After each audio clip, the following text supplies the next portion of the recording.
Hello everybody. Are you ready to ace your business analyst interview? Fantastic. No need to look any further. You are absolutely at the right place.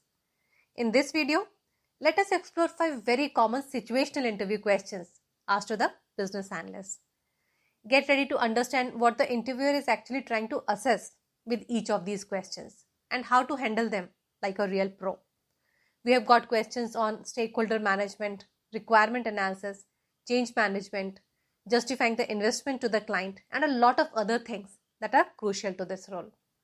So what we'll do in this video is, I'll walk you through each of these questions, give you an insight into interviewers' expectations with each one of them, some practical tips, and a sample answer that will highly increase your chances of acing your interview. The video will be useful whether you are a fresh graduate or an experienced professional. So get yourself a pen and a paper to take the notes along. Don't miss out on any tip if you really want to ace your interview. So let's dive in. Question number 1. Can you share an example of a time when you identified a critical requirement that others had missed out? See, this type of a question basically tries to see 3 things in a candidate.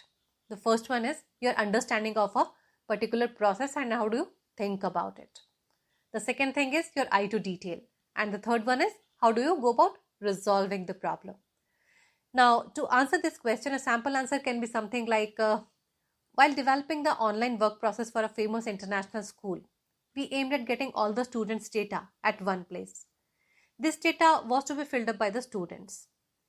The data from this database was also to be pulled out to print the identity cards for the students.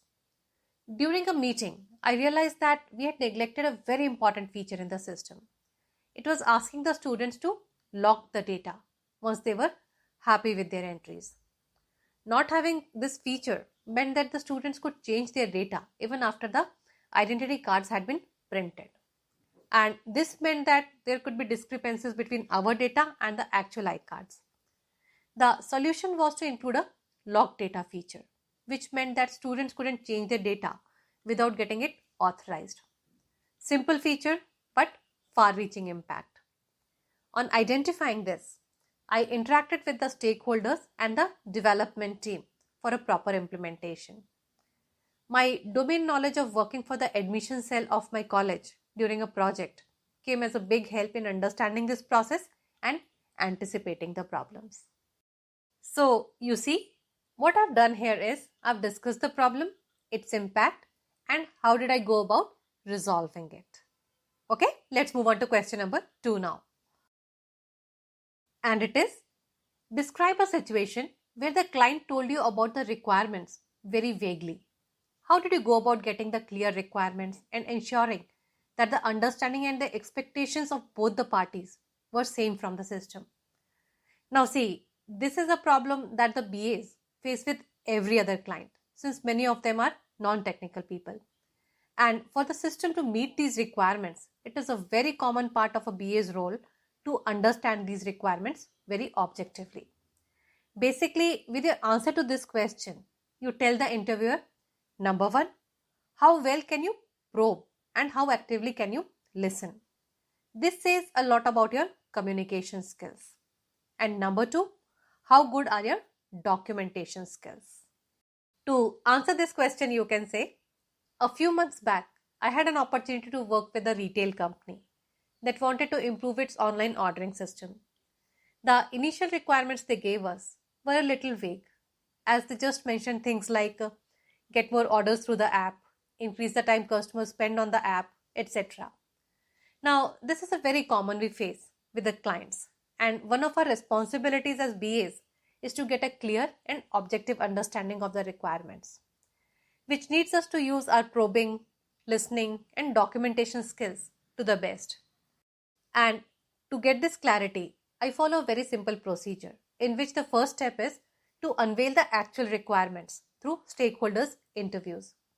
Here, I ask them questions related to their operations, pain points, and customer behavior. This probing helps me unravel their actual needs and the areas of improvement.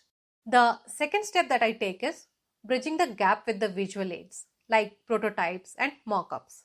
These visual aids help the client visualize the whole process, and they're even able to provide you some suggestions for improvement at this stage.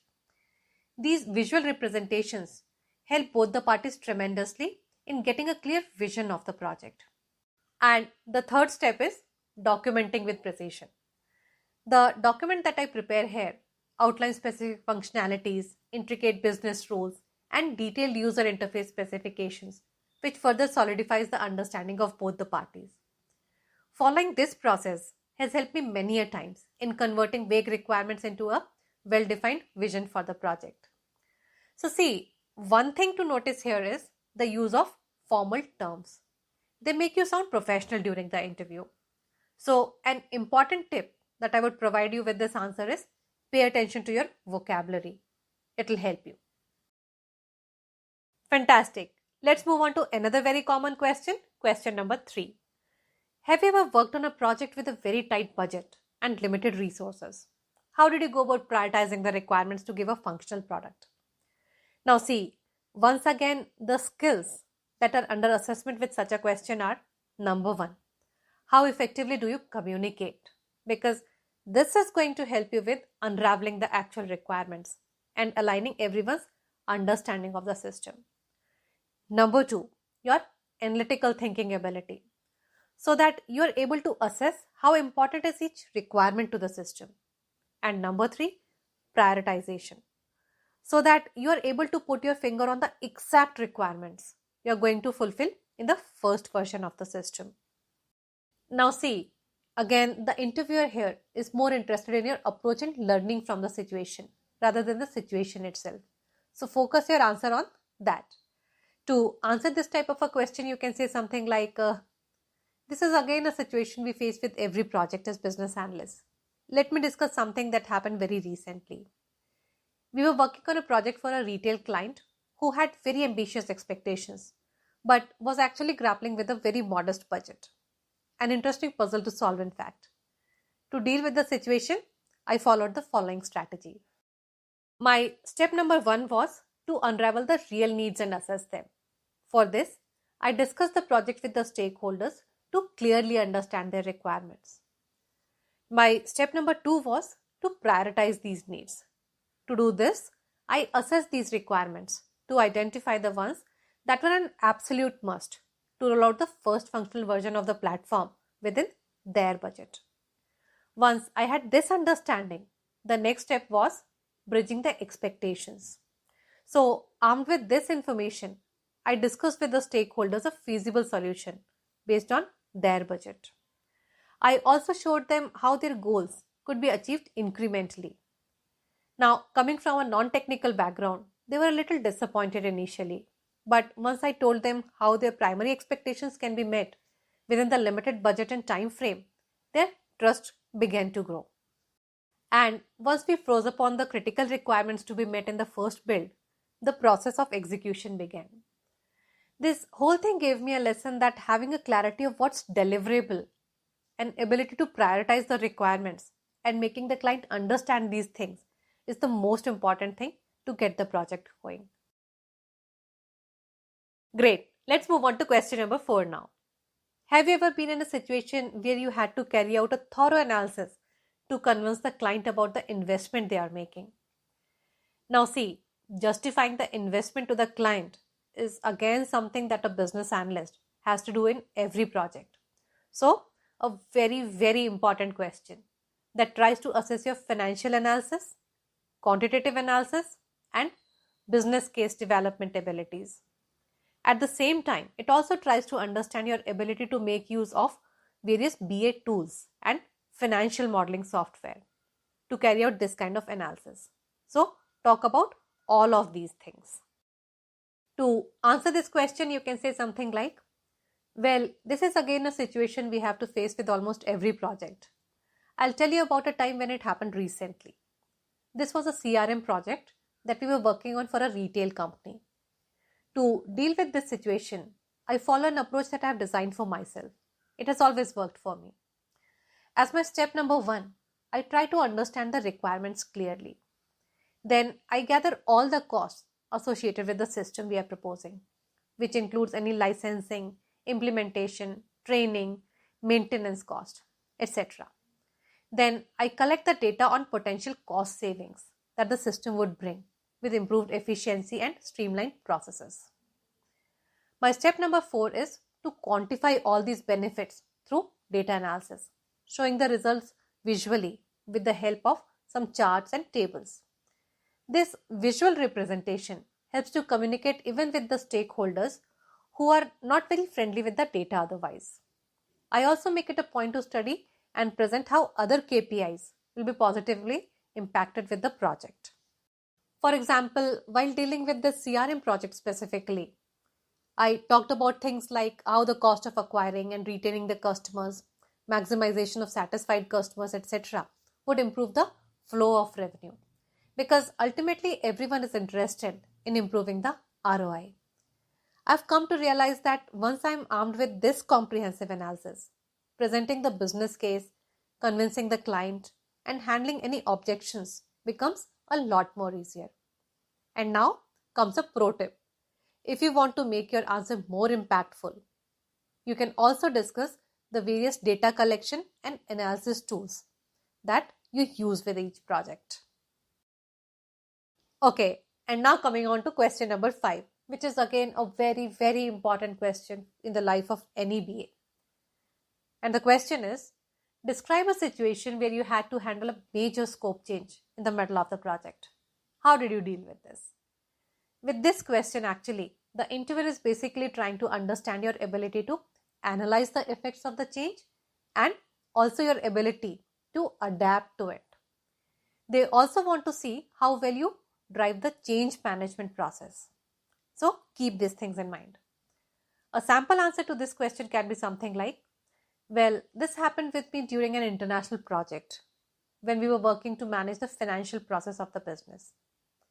The regulatory tax compliances of the country changed all of a sudden as we were midway through the project.